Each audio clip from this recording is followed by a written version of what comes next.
ध्यानमूलं गुरुः मूर्तिः पूजामूलं गुरुः पदं मन्त्रमूलं गुरुर्वाक्यं मोक्षमूलं गुरोः कृपा। श्री राम जय राम जय जय राम। श्री राम जय राम जय जय राम। श्री राम जय राम जय जय राम। श्री राम जय राम जय जय राम। श्री राम जय राम जय जय राम। श्री राम जय राम जय जय राम। श्री राम जय राम जय जय राम। श्री राम जय राम जय जय राम। श्री राम जय राम जय जय राम। श्री राम जय राम जय जय राम। श्री राम जय राम जय जय राम। श्री राम जय राम जय जय राम। श्री सद्गुरुनाथ महाराज की जय। श्री खोखरा हनुमान जी महाराज की जय। श्री रामचंद्र भगवान की जय। वैदिक सनातन धर्म की जय। सब संतन की जय। ओम नमः पार्वती पते हर हर महादेव हर।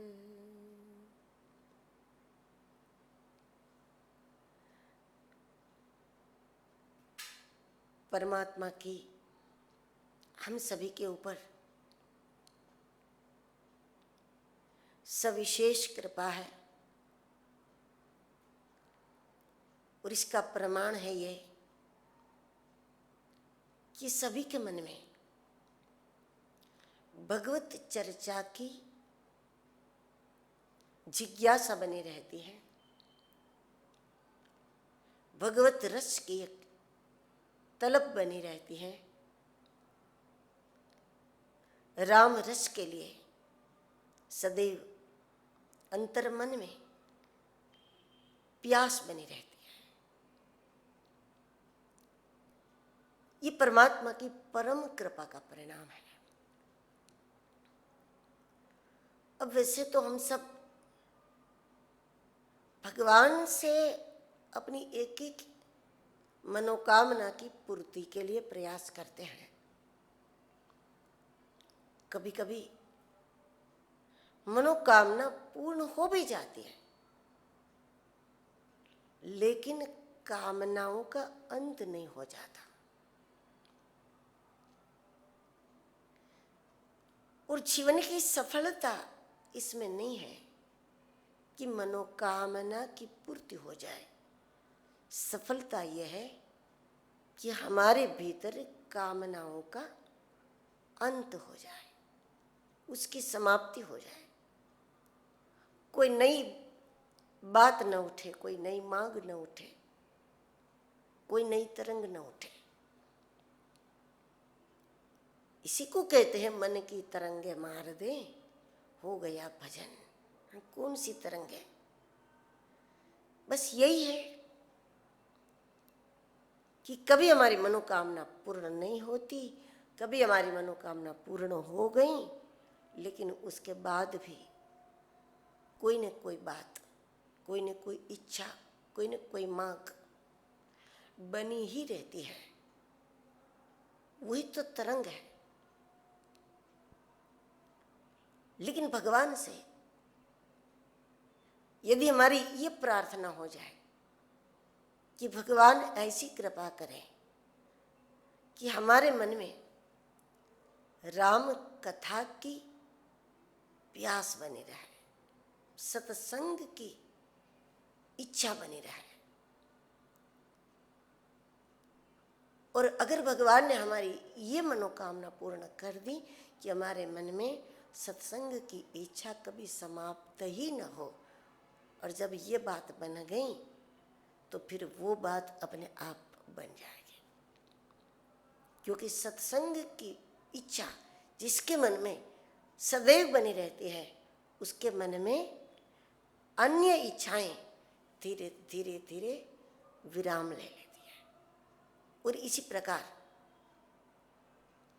सही अर्थ में मनुष्य सुख को प्राप्त कर लेता है। अक्सर सुविधा प्राप्त हो जाती है, उसके बाद भी सुख बाकी रहता है। संपत्ति प्राप्त हो जाती है, उसके बाद भी सुख बाकी रह जाता है।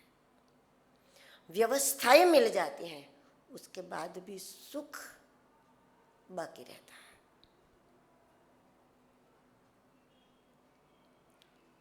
और सही अर्थ में सुख का स्वरूप है यह कि जब हमारी मांग शांत हो जाए, तरंगे शांत हो जाए, और जो है उसमें उसी में से हम अपने आनंद को ढूंढ लें, तो परमात्मा से मांगे नहीं, ये बात नहीं है।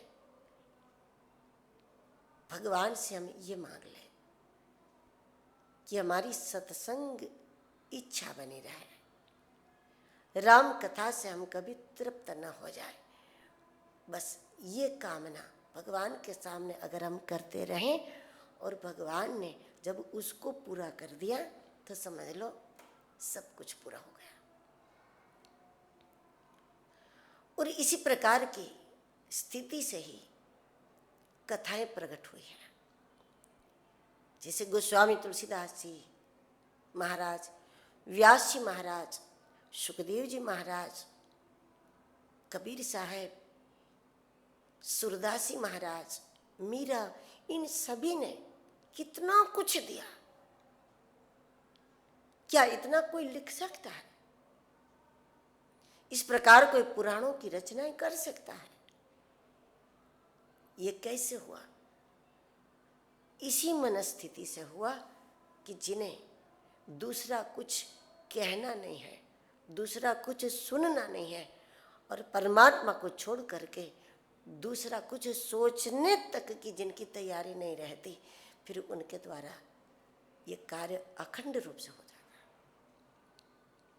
है। ऐसी मनस्थिति से श्री राम कथा का प्रागट्य है।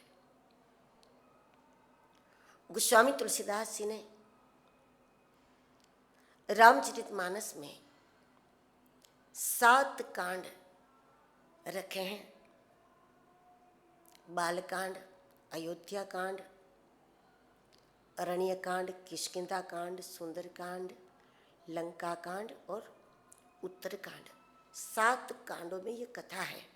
और उत्तरकांड में ये भी बताया कि ये 7 सीढ़ी है, ये 7 सोपान है, ये 7 पायरी है, और ये 7 सोपान चढ़ने वाले सोपान नहीं है, ये 7 सोपान है राम भक्ति के प्रवाह तक उतरने वाले। जैसे सरोवर में सीढ़ियां होती हैं तो उतरते क्रम में होती हैं, जैसे उतरते जाओगे जल के निकट पहुंच जाओगे। किसी बावड़ी में सीढ़ी होती है तो जल तक पहुंचने के लिए सीढ़ियां उतरनी होती है। उस प्रकार राम कथा रूपी सरोवर की ये सातों सीढ़ी जब सही अर्थ में हम बालकांड को समझ लें और उसके बाद अवधकांड में प्रवेश करें, सही अर्थ में जब अयोध्या कांड के तत्व को समझ ले, क्योंकि बालकांड ही हमको अयोध्या कांड में जाने का अधिकार प्रदान करेगा।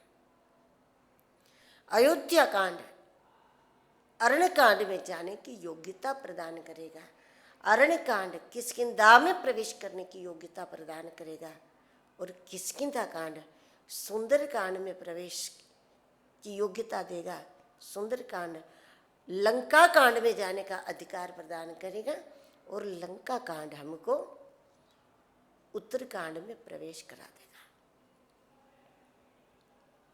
यही महा रुचिर सप्त सोपाना रघुपति भगति केर पंथाना। जब सातों सीढ़ियां सही अर्थ में हम उतर जाए तो उसके बाद कहाँ पहुंचेंगे? भगवान तक नहीं पहुंचेंगे, बल्कि हम भक्ति तक पहुंचेंगे।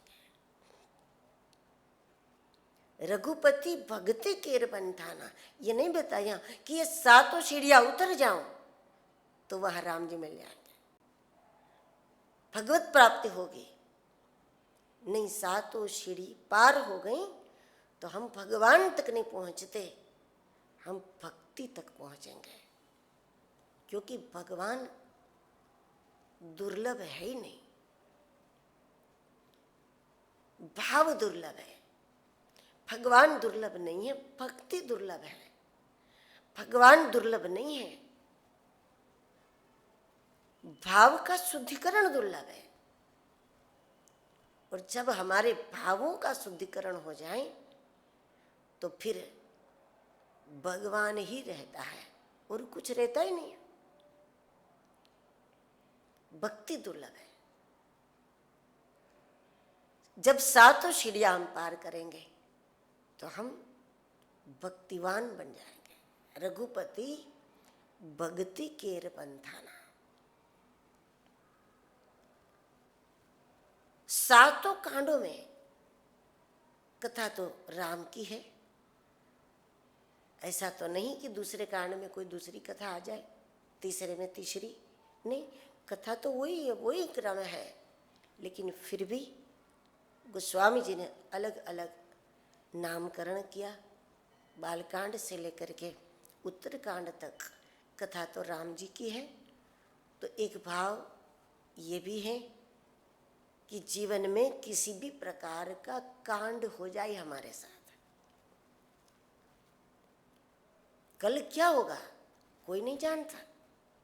अयोध्या में भगवान श्री राम जी के तिलक की तैयारियां हो गई थी, घर घर में दीपमालाएं प्रकट थी, उत्सव शुरू हो गया था, लोग नाच रहे थे, उत्सव मना रहे थे। सकल कहीं कब होई ही काली, बस कल ये हो जाएगा, कल ये हो जाएगा। और फिर हुआ तो कुछ अलग। तो इसी प्रकार हम सभी के जीवन में ऐसा होता है। जब बच्चा जन्म लेता है उसी समय माता पिता बहुत कुछ सोचते हैं उसके बारे में, कल बड़ा हो जाएगा, फिर डॉक्टर बनेगा, फिर ये बनेगा, वो बनेगा, समाज की सेवा करेगा, बहुत नाम कमाएगा, बहुत ऊंचे आसन पर पहुंचेगा, बहुत कुछ करेगा। लेकिन कांड कभी कुछ अलग ही बन जाता है। समाज की सेवा तो छोड़ो, माँ बाप की भी नहीं करेगा। तो जीवन में कल कौन सा कांड होगा हम नहीं जानते। समाज में कल कैसी घटनाएं घटेगी नहीं जानते। परिवार में कैसी घटना घटेगी नहीं जानते। हमारे साथ कैसी घटना घटेगी कोई नहीं जानता। सब उम्मीदें लेकर के घूमते हैं, ऐसा हो जाएगा वैसा हो जाएगा। उस बीच में क्या हो जाए, कौन सा कांड बने, कोई नहीं जानता। लेकिन किसी भी प्रकार का कांड हमारे आनंद को कम न करे, किसी भी प्रकार की घटनाएं हमारी शांति को कम न करे, किसी भी प्रकार की घटना हमारी आत्मीय उन्नति को अवरुद्ध न करे, बल्कि सभी घटनाएं, सभी प्रकार के कांड, अनुकूलता प्रतिकूलता, ये सभी प्रकार के कांड हमारे सहायक हो जाना चाहिए। जो कुछ अच्छा हुआ वो भी, कुछ बुरा हुआ वो भी, सारे के सारे कांड हमारी आत्म विकास में सपोर्ट करें, हमारी वैचारिक उन्नति में। वो घटनाएं लोग अच्छी कहे या बुरी कहे, लेकिन वो घटना, जो कांड हमारे साथ हुआ, वो कांड हमारा विकास करे, हमको आगे बढ़ा दे। वो घटनाएं हमारी पूरक हो जाए, हमारी सहायक हो जाए, जो वैचारिक रूप से हमारी उन्नति करा दे, हमारे वैराग्य को बढ़ा दे, हमारे त्याग को बढ़ा दे, हमारे विश्वास को बढ़ा दे, हमारे ज्ञान को बढ़ा दे, हमारी अनुभूति को बढ़ा दे, हमारी शांति को बढ़ाने वाली हो जाए। ये बहुत जरूरी है। घटनाएं घटेगी, उसको नहीं रोक सकते, लेकिन जो घटनाएं हमारी शांति भंग करते हैं, वही घटनाएं हमारी शांति को बढ़ाने वाली साबित हो जाए। जो घटनाएं हमको निराश करती है, वही घटनाएं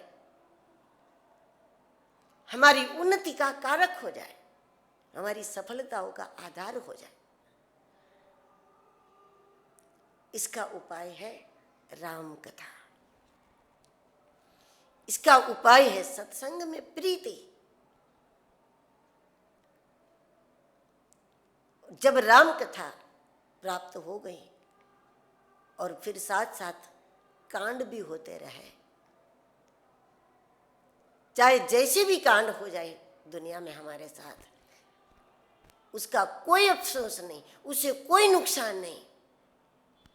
लेकिन अगर राम छूट गए, नाम छूट गया, राम कथा छूट गई, सत्संग छूट गया, हाँ, तो उन कांडों से हमारा नुकसान होता है। इसलिए तो सुंदरकांड में हनुमान जी ने विपत्ति की ये व्याख्या बताई। कहा हनुमंत विपत्ति प्रभु सोई, जब तब सुमिरन भजन न होए। ये नहीं कहा कि कहीं सूखा पड़ जाए वो विपत्ति, कहीं बाढ़ आ जाए तो विपत्ति, कहीं तूफान आ जाए वो विपत्ति, कहीं आग लग जाए तो विपत्ति,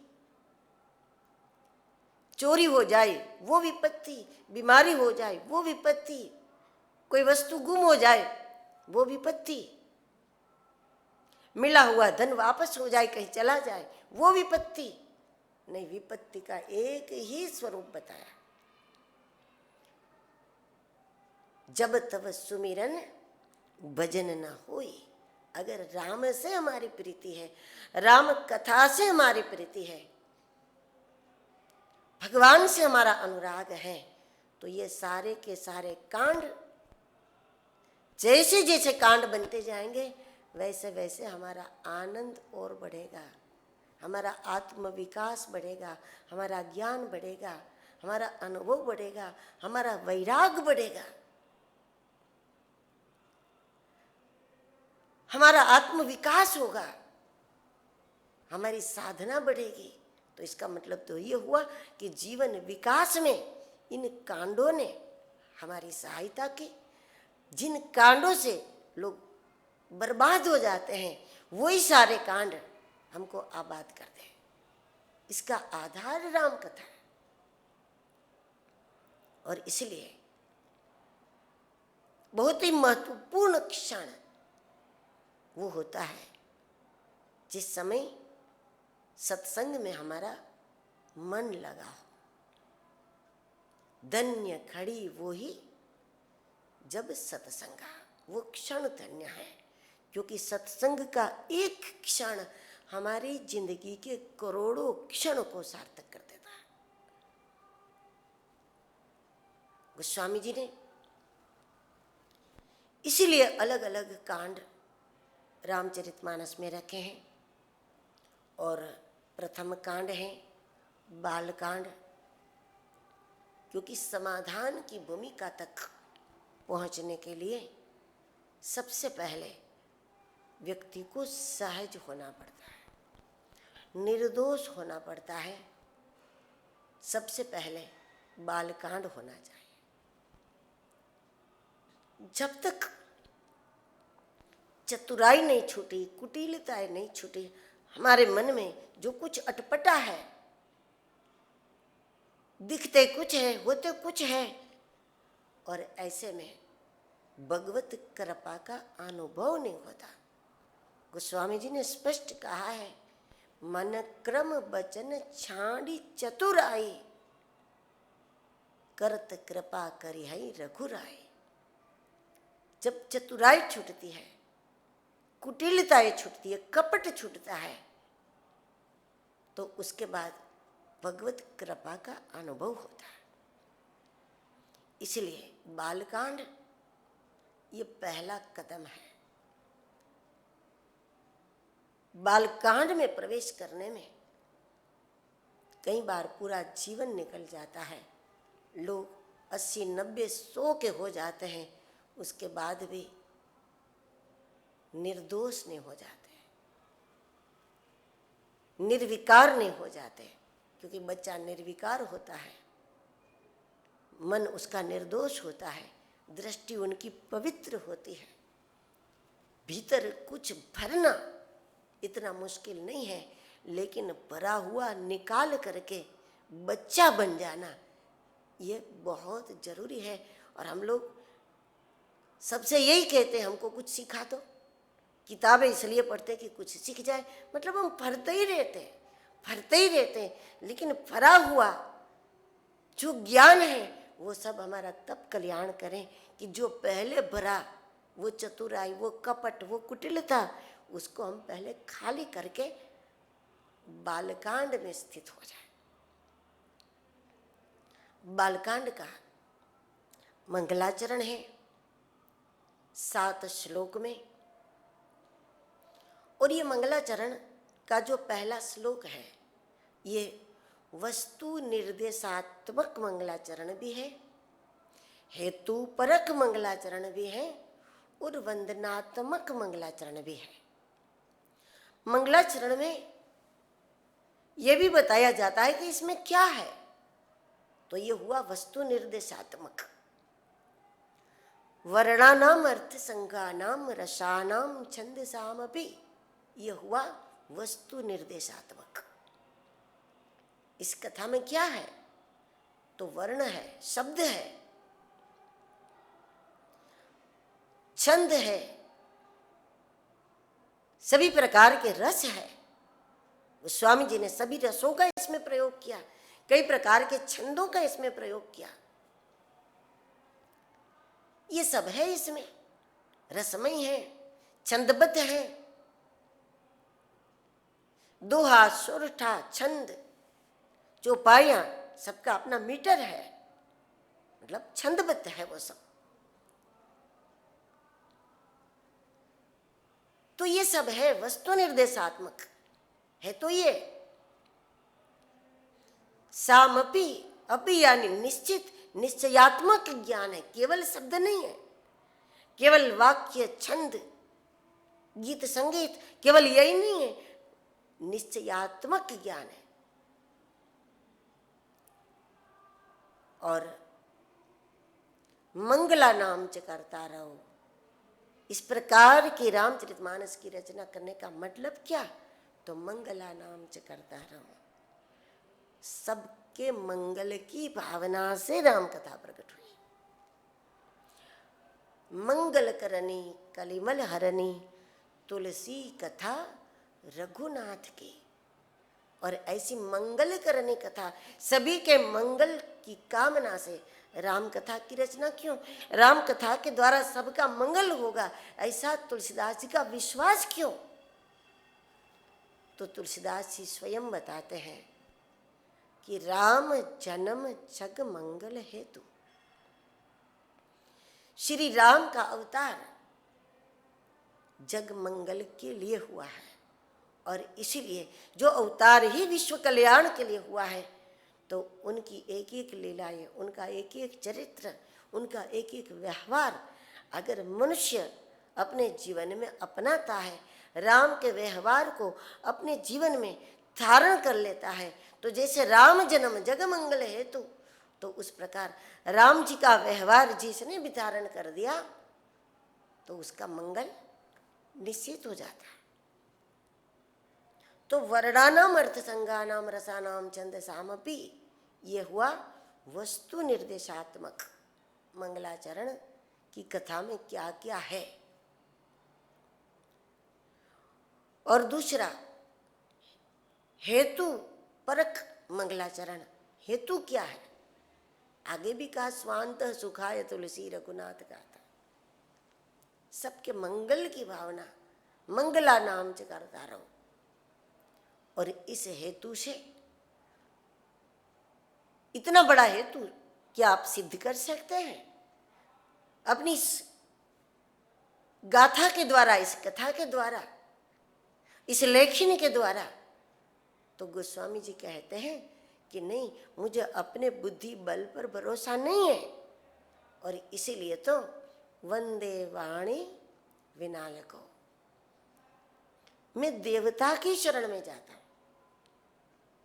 मनुष्यों से ऊपर जिनका सामर्थ्य है, जिनका तेज है, जिनकी शक्तियां है, मनुष्य जब देवों की शरण में जाता है, देवता भिन्न भिन्न होते हैं, परमात्मा एक होता है। उस एक परमात्मा की जो भिन्न भिन्न शक्तियां हैं, उससे लाभान्वित होने के लिए परमात्मा की भिन्न भिन्न शक्तियों के जो अधिकारी देवता है, मनुष्य जब उनका पूजन करता है, उनका अर्चन करता है, उनको नमन करता है, कुल मिलाकर जब उनकी शरण जाता है, उनके अनुकूल होता है, देवता के अनुकूल होना पड़ता है। तभी तो कहते हैं गणेश जी को ये चीज पसंद है, तो गणेश जी को ये फूल चढ़ेगा, लाल फूल चढ़ेगा, दुर्वा चढ़ेगा, और फिर क्या क्या नहीं चढ़ेगा ये भी शास्त्र बताता है, क्योंकि हमें देवता के अनुकूल होना पड़ता है। परमात्मा को सब अनुकूल है, परमात्मा सबके लिए अनुकूल है, क्योंकि सब कुछ परमात्मा ही है। तत्वतः जड़ चेतन सब कुछ सिय राम में सब जग जान, जड़ चेतन सब कुछ परमात्मा है। इसीलिए परमात्मा को सब कुछ अनुकूल है, परमात्मा सबके अनुकूल है। लेकिन पहले हमें, जब हम मानवीय वृत्ति में हैं, मानवीय गुण धर्म में है, मानवीय विकार हमारे शरीर में है, मन में है, बुद्धि में है, तो ऐसे में कुछ अवरोध है, हम पिंजरे में हैं। और इसलिए परमात्मा की जो भिन्न भिन्न शक्तियां हैं, वो भिन्न भिन्न देवता का स्वरूप है। हम उनकी शरण जाते हैं, और उनकी शरण जाने से उन अवरोधों से हम मुक्त हो जाते हैं। और जब अवरोधों से मुक्त हो गए, तो उसके बाद मनुष्य देवताओं की कृपा से दैवी शक्तियों को कुछ मात्रा में भी जब वो प्राप्त कर लेता है, तब वो कुछ ऐसा कार्य करता है जिस कार्य से परमात्मा का वो अनुभव करता है, परमात्मा की कृपा का अनुभव करता है, परमात्मा तत्व का तब वो अनुभव करने लगता है। तो इस प्रकार ये मंगलाचरण का ये जो प्रथम श्लोक है, वो वस्तु निर्देशात्मक भी है, हेतु परक भी है, और वंदनात्मक मंगलाचरण भी है।